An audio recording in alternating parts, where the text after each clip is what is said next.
De Philippe Kirvisic, ce n'est pas du tout le cas. Ce ne sont pas des jouets, c'est véritablement le résultat d'un travail et de l'impression 3D. C'est ça ? Tout à fait, même s'il y a quand même une partie de jeu dans notre travail. Il y a en tout cas beaucoup d'amusement. Ça demande effectivement pas mal de compétences pour réussir à modéliser ce genre de choses. Ouais. L'impression 3D, ça va être une révolution. Je dis ça va, parce qu'on a l'impression que c'est encore dans le monde du futur. Et vous allez peut-être tout à fait me dire, vous avez tort Stéphane, c'est pas la réalité, c'est le présent. Mais on a le sentiment que c'est quelque chose qui va révolutionner notre quotidien. C'est effectivement déjà le présent. L'Airbus A350 par exemple contient déjà 500 pièces imprimées en 3D. L'impression 3D rentre sans le savoir même pour nous dans notre quotidien. Les dents, les choses comme ça, les couronnes sont souvent imprimées en 3D.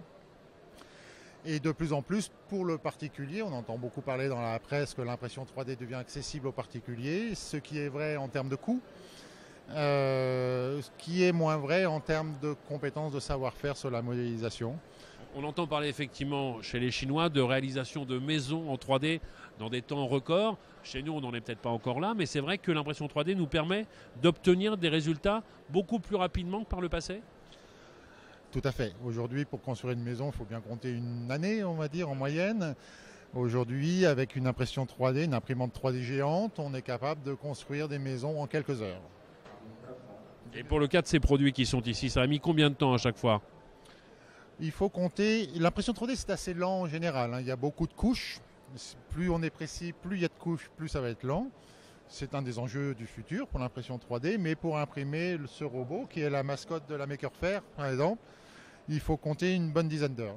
Et il sort comme on le voit là, c'est-à-dire complètement articulé, exactement comme ça. Exactement. Il sort articulé, il n'y a aucun traitement de rien, il n'y a rien à casser. Il sort comme ça de l'imprimante.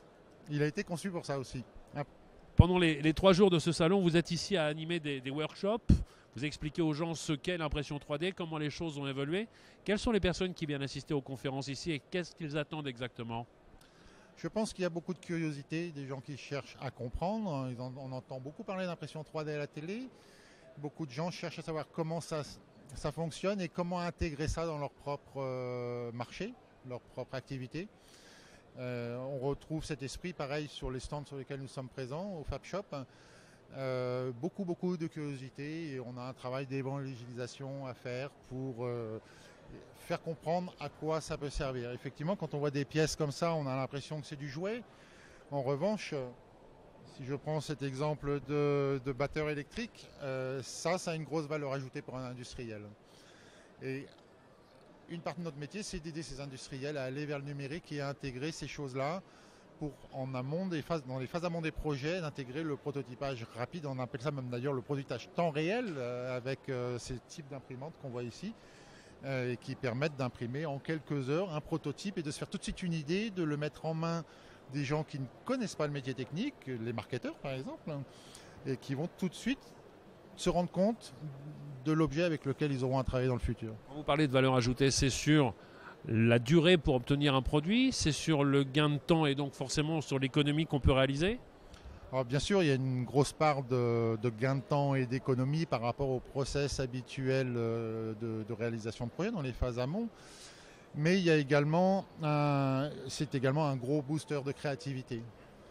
Si on arrive à réduire significativement les coûts de prototypage, ce qui n'empêche pas à terme de faire le vrai prototype en aluminium et tout ça.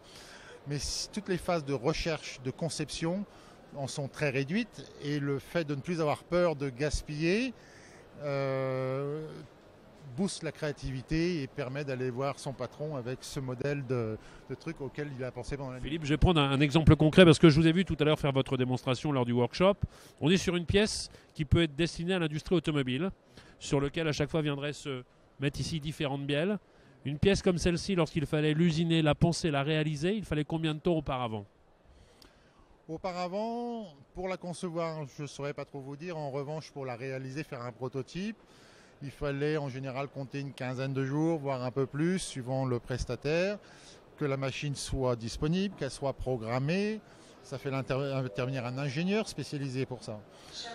Aujourd'hui, avec l'impression numérique, Avec du matériel, alors ça c'est fait avec du matériel onéreux et on enlève de la matière. On va prendre un bloc d'aluminium, on va creuser dedans et on gaspille 90% de la matière.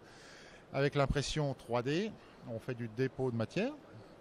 On a des temps d'impression qui sont de l'ordre de, je dirais, 2-3 heures pour cette pièce et un coût qui va être de l'ordre de 2 euros.